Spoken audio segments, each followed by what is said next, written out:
First of all, I mean, thanks for having me for the conference. I'm just delighted to be able to be part of this. Any chance to celebrate the life and work of Joseph Ratzinger, Pope Benedict, is something I'm happy to do.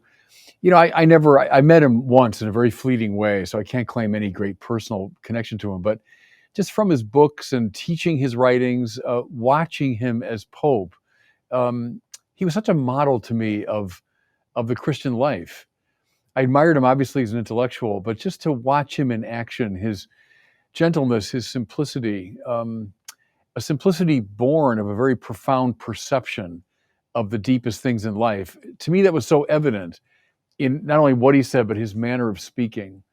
Um, to me, the most memorable moments were those Wednesday audience talks that he would give. Because once I was at the North American College for a period of scholar in residence, and I went down whenever I could to hear him and to listen to him and to watch him in action. All I could think of was, here's one of the fathers of the church. And he was talking that season about the church fathers. The talks were all about Chrysostom and Irenaeus and Augustine, et cetera. But as he was delivering them, all I could think was, I'm listening to a church father. I'm watching someone in the style and manner of a church father. So I think in all of those ways, I know he profoundly impacted me. I agree entirely. I think that um, whenever I heard Benedict or whenever I read Benedict, I had a sense that this was a man who had the whole picture together. He had scripture, he had philosophy, he understood the patristic theological tradition, he was across the medievals, and he was a German. And I think that for about the last 500 years, the intellectual life of the church has been largely driven, for better or for worse, by people from Germany. And so he was across all of that, including the whole period of the Reformation. And so he was like someone in an orchestra who could play almost every instrument in the orchestra and somehow bring it all together. And he was also, I think, quite humble. You know, he wasn't one of these professors with a huge ego who really needed to have that ego fed. He was just a servant, of Christ, and that came across very strongly. Certainly a player at Vatican II, though a very young man. He was only in his early 30s when he was participating. But a peritus under Cardinal Frings of Cologne, who was one of the major voices at Vatican II. So Ratzinger was able, through Frings, to have a huge impact. And then behind the scenes, along with many other theological voices, he was, shaping the perception of the council, shaping the thrust and movement of it. He would have been identified at the time as one of the more liberal voices, trying to break free, probably as he saw it at the time, as a kind of overly defensive, perhaps too neo-scholastic church. But what I find really, in some ways, most interesting is Ratzinger, in the immediate wake of the council, even offering critiques of Gaudium et Spes for an excessive optimism. I was the generation, I belong to the generation that came right after the council, and so we were taught those documents. And Gaudium et Spes, probably above all, was seen as the great text of Vatican II, and affirming the times and the turn to modernity and all that. But very early on, Ratzinger was worried that there was a kind of an excessively optimistic view. He called it French sometimes, probably meaning influenced by Teilhard de Chardin. And he wanted a more German take, I think, by which he meant a keener sense of the fall, a keener sense of human depravity and of our sin, our need for grace and salvation. And I think in saying that as early as he did, that was a remarkably prophetic stance, because I think that's one of the problems that flowed from the council, as was presented to my generation, was a setting aside very often of the issue of sin, the need for redemption, almost a Pelagian sense of human possibility. So the very young Ratzinger offering that critique, I think, was very important. And then, of course, in the years just after that, when along with de Lubac and Balthasar he launches Communio, that was a very important counter, force to the very liberal progressive reading of Vatican II. So his presence at the council, yes, indeed, and he was massively influential there, but maybe even more so in the wake of the council, as he offered not repudiating it by any means. He was a man of the council, but a sort of cautionary voice after the Vatican II. I think in both those ways he was hugely impactful. Yes. I think that one of the most interesting articles by Ratzinger is that critique of Gaudium et Spes, which was published in 1969, and it's hardly ever referred to, But I think it's a substantive analysis of Gaudium et Spes, and in it, he does say that some of the language is, in his words, Pelagian. I think he said downright Pelagian, and also I think that it wasn't just the openness to the uncritical openness to modernity, but with that sense of now we can all be moderns. That interpretation of that document occurs at precisely a moment in history where the intellectual avant-garde of all the elite universities are saying we don't want to be modern. Modern is bad. We want to be postmodern. So at the moment when this popular perception develops within the church that we all have to be moderns, in fact, the intellectual avant-garde have moved on from there and are becoming critical of modernity. And I think it's just a shame that someone like Romano Guardini didn't have more of an influence on the drafting of Gaudium et Spes. I think if Guardini had had more of an impact on that document, it would have been a more measured document. I'm just saying another fascinating figure in relation to Ratzinger, Guardini. Uh, Guardini writes The Spirit of the Liturgy back, 1918, and Ratzinger writes a book with the same title, and he's very influenced by him. But I think of the time you're referring to after the council when Guardini writes that speech, modern man is incapable of the liturgical act. And it sort of shocked the progressive liturgical establishment that this hero of the liturgical movement, but was calling into question precisely a lot of the assumptions of modernity and how the liturgy challenges many of those assumptions. And so I think you're right that both Guardini and Ratzinger, different generations, but they were perceiving the same problem. I think part of the problem in the Anglosphere was that the person we seemed to listen to the most was Edward Skillebeck's. So certainly when I was at school in the 1970s, I would say that the religious education I received in high school was applied Skillebeck's. So there was this notion that, the way to present the faith was to run around finding elements in the popular culture that were somehow Christian friendly, and then tying on Christianity to those elements in the popular culture. When I was a kid going through school, it would have been Kung, Skillebeck's, Rahner especially. And then Kasper would have been seen as kind of a conservative figure. Ratzinger would have been seen as an arch conservative figure. So reading Ratzinger meant you were really out there. You were really on the extreme right. And the mainstream people were Skillebeck's, Kung, and especially Rahner. So that was the dominant view, certainly in America, when I was going through my early university and seminary years. And that's why Ratzinger, de Lubac, Balthasar represent this counterposition. And, it took me a while to come to those people because they weren't presented to us at all, except as very reactionary, anti-conciliar, forces. So here you've got Ratzinger and de Lubac, who are two of the major players at Vatican II. But they were presented to my generation as kind of anti-conciliar figures. How that has shifted around, now when I hear conservatives in my country, very strong right-wing people, characterizing Balthasar and de Lubac and Ratzinger as dangerously liberal figures, a lot has shifted around in my lifetime. But we would share that in common, that the liberal mainstream of like the 70s and 80s, Ratzinger ends up as a counterbalance to that.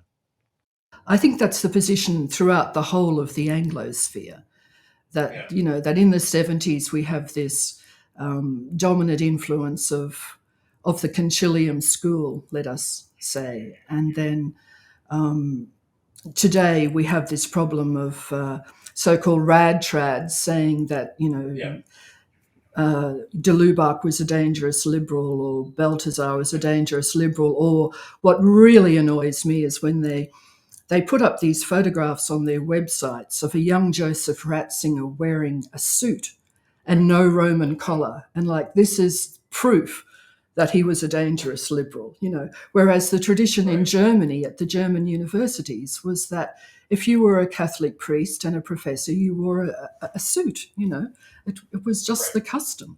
Yeah. No, I studied in Paris in the late 80s, early 90s, and you never saw a priest in a Roman collar. All the professors were in, we call it secular garb. But yeah, it's silly. I mean, to point to that as some sort of indication of your ideological affiliation. Yeah. There was such a stress when I was coming of age that we look at each other, that the celebrant at the Mass is looking at the people at him, the people at each other. Think of almost every church built in the 70s, 80s in my country. The stress was on, that we can, visibility, that we can all see each other. And Ratzinger characterized that as this sort of closed-in circle, rather than the priest leading all the people together in the direction of God, breaking out of the closed-in circle. Now, I know this is the great debate about ad orientem, et cetera. I don't want to get into those details so much, but just that shift in emphasis from we're celebrating ourselves, we're kind of looking at ourselves, celebrating our community, to no, we're looking toward God. And that'll influence everything else in the liturgy once you have that shift in psychological and spiritual consciousness. The sign of a successful liturgy would be there was a lot of clapping, a lot of laughing, and a lot of sort of enthusiastic appreciation of one another. And I think Ratzinger said, no, that's part of this closed circle mentality. And we should all be looking together to God. If that sinks into your heart and soul, you're going to have a whole different attitude toward the liturgy. There are two statements by Ratzinger I particularly love in this context. One is, he said, there's always been an association between the church and the inn. I think we would probably say the pub or the bistro or the cafe. And he says that at the church, it should be theocentric, focused on worship of the Holy Trinity. And then when you get out of church, then that's when you go to the pub or the bistro or the cafe or whatever, and you celebrate the family, the community, the people with whom you've been to Mass, the friendship bonds that exist. But you don't do that in the church in the middle of the Mass. So I like that statement. Another one of his statements is that this idea that you have to dumb down the liturgy so that the person with he doesn't use this expression, but the idea that you have to dumb it down so that the person with the lowest possible IQ in the community can follow everything that is happening in the liturgy. That idea, I think he simply calls it a kind of leveling down or dumbing down of the liturgy. He says that is like the Hebrews' worship of the golden calf. And he refers back to the time when the Hebrews create a golden calf. And he says they didn't think that the golden calf was God. They just thought they needed something that the people could relate to. I mean, that would describe perfectly the liturgy I came of age attending. So in the years just after the council, we were convinced unless, the children could be utterly and fully engaged, that the liturgy is not working. That's why Benedict's stress on silence in the liturgy, I think, is so important, that silence can be a form of full, conscious, and active participation. But very often people took that phrase from Vatican II and they turned it into, I must be jumping, clapping, singing, speaking, standing all the time. Otherwise, I'm not fully and consciously engaged. Silence is a very powerful way of being engaged.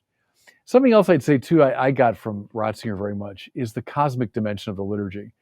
I studied over in France and loved the Gothic cathedrals. And something you notice about the cathedrals is how attentive they are to animals and to plants and to the planets and the stars. And we had a very anthropocentric approach, the closed circle again. And based upon modern assumptions about human experience being the norm of truth. And that manifested itself liturgically. where the whole point of the liturgy, if we turn to God, we're turning uh, to all of creation. We're open to all that God has made, and salvation has a cosmic implication. It's not just a matter of solving the problems of human beings. So the cosmic dimension, the importance of silence, breaking free of the closed circle, all of that hugely influenced me, I must say. And I think a lot of people in my generation who were fed very much the opposite when we were growing up. I think that's true. And I think that today, young people love solemn liturgy precisely Yes. because it's something, it's a moment when they can be contemplative. So we live in a world where everyone is kind of addicted to, not everyone, but many people are addicted to their iPhones and social media, and there's data and stimulation coming in all the time. But in a solemn liturgy where there's silence, there is actually a moment when people can be contemplative and they can experience something of the transcendence of God. I just think that's what young people are craving. And yet we still have sort of people with so-called liturgical expertise who want to give them drums and guitars and noise, and they don't want that, you know. And I think when they say they don't want it, they're not being reactionary. I forget where this line is. Maybe it's in the spirit of the liturgy, but when Ratzinger says, when applause breaks out at the liturgy for any merely human achievement, something has gone wrong. And what I thought of when I was in Africa, this is many years ago, we were filming there, and I didn't realize this, but when at the elevation of the host, people will break into applause, which is first very surprising, but it was sort of a lovely thing. And it occurred to me, well, that's not a human accomplishment. They're applauding God's accomplishment. But when applause breaks out over the band or over the, let's thank the ushers and let's thank the altar servers, something has gone wrong because now we've lost our sense of connection to the transcendent. Uh, I think that's a good test. I use it to this day. If people start applauding, something's gone wrong. When people say to me, why do you think that Ratzinger will one day be declared a doctor of the church? I say, I think it's because of his contribution to fundamental theology. Yeah. And another metaphor I sometimes use for undergraduates is that of your American Smokey the Bear. You know, Smokey the Bear goes around putting out spot fires, and Benedict had a bear on his coat of arms. Yeah. And I prefer the bear image to the Rottweiler image. You know, I think that what Benedict did in his life, from the late 1960s onwards, he was running around putting out spot fires, theological spot fires, and trying to explain what's good about this idea and what's problematic about that idea. And when you piece together all of those books and homilies, what you get is a very rich fundamental theology. Right. And it's key to everything else he said about other religions, about the relationship to philosophy and to reason. Because if you want the very positive side of it, is it enables us to build all these bridges. If you want to have a dialogue with science, terrific. Science deals with the logos apparent within nature. You want to have a dialogue with the wider culture. It's always a logos you'll be engaging. And so if Jesus were not the logos made flesh, you couldn't have those conversations except in a rather artificial way. But if he is who he says he is, they're the most natural conversations in the world to have. And the church fathers got that, of course, with the semina verbi idea, the logoi spermatikoi. And I think Ratzinger stands very much in that tradition. And because of that, another theme in his work is that the coming together of Jewish revelation with Greek philosophy wasn't an accident of history, it was something providential, that the incarnation occurs at this particular moment in history, because at this moment in history we have the greatest chance of a synthesis of revelation and elements of Greek philosophy. And he always says we can't jettison that Greek tradition. Remember the section of the Introduction to Christianity when he says early on the church opted for logos over mythos, and that was a watershed. In describing Jesus, they could easily have adopted a mythological framework. and he's like Hercules or he's like Achilles. He's a quasi-divine, quasi-human figure. But the church didn't opt for mythos, it opted for logos. And that allowed for the conversation with philosophy and also to break free of these sort of particularizing elements within the mythological tradition. When you appeal to logos, you're appealing to universal reason. And so it was I don't know anyone else in our tradition who sees that as clearly as Ratzinger did, that made a major difference in how Christianity developed and why it's still of great relevance to science and philosophy today, was that decision very early on made by the fathers. And he rang the changes on that theme throughout his career.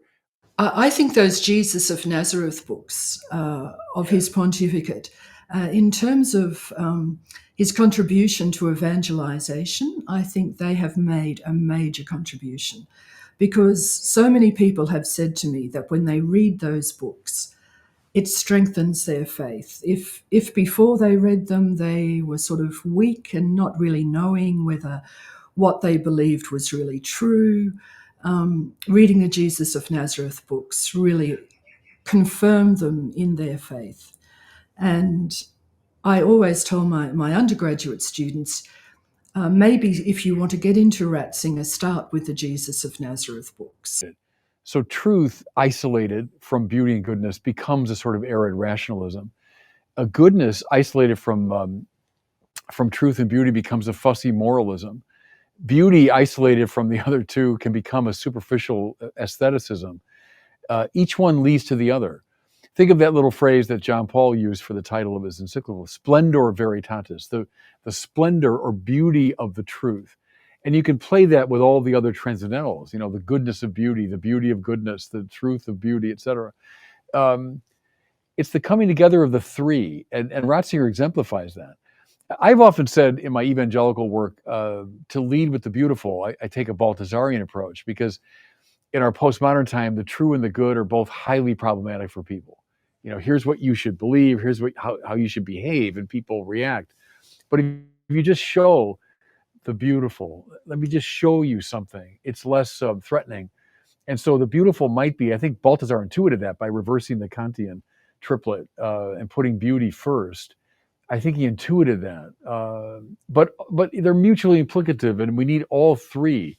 The dumbing down of the faith is the denigrating of the truth, and my generation suffered immensely from that. So I take that from Ratzinger. The three matter, and the three are in a kind of mutually implicative and mutually corrective relationship. If the younger generations can keep calm and read Ratzinger and be formed in that the intellectual breadth of Joseph Ratzinger, then if they internalize that knowledge and base their families upon the fullness of Christian revelation, or if they're not in families, if they're in religious life, if they're in if they're single people, wherever they are, whatever their vocation is, if they are authentically Christian, they are going to be beacons for the rest of humanity. And I think that is where the hope lies. That's beautifully said. I just, what would I add to that? Maybe taking great hope and confidence from Ratzinger's serenity. And here's what I mean. From Schleiermacher on, the liberal project has been that the Christian churches sort of come hand in hand to modernity and hope to find approval by the cultured despisers of religion. Schleiermacher's famous text, right? But that's the move of the liberal theologian is will you please take me seriously, modernity? And modernity mostly looks at us with a kind of indifference or with contempt. Think of the new atheists as an extreme example of that, right? What I get from Joseph Ratzinger is this very powerful sense of we don't come hand in hand to modernity. Modernity is a philosophical movement among many that have come and gone in the course of the Christian centuries. Christianity, possessing this extraordinarily powerful aesthetic and moral and intellectual tradition, doesn't come begging for modernity's approval. but speaks this serene truth, shows forth in a serene manner its own beauty, and that the world will find that compelling. The cultures come and go. You know, the image of the waves crashing against the shore. Well, the church is there in season and out, serenely declaring its truth and showing forth its beauty and its moral goodness. That's our task. And I don't see Ratzinger playing the liberal game, you know, of please take me seriously, modernity. Rather, no, let me speak out of this truth that's as old as the Hebrew prophets and comes up through some of the greatest spirits that the world has produced. And we don't have to lack confidence. Even if the church is getting institutionally smaller, which it is. I mean, look, I'm a bishop of the church and I see that in all sorts of ways. But maybe so what? We continue to speak out of this marvelously rich and deep tradition we have. And I hear that in sort of his serene, dulcet tones as he articulates the Catholic tradition. I take hope from that. Um, Father Benedict Groeschel had a wonderful book called Spiritual Passages, where he argued a kind of Catholic theory of personality types. And he said that most people have a dominant transcendental. That is to say that, you know, some people have a deep attraction for truth.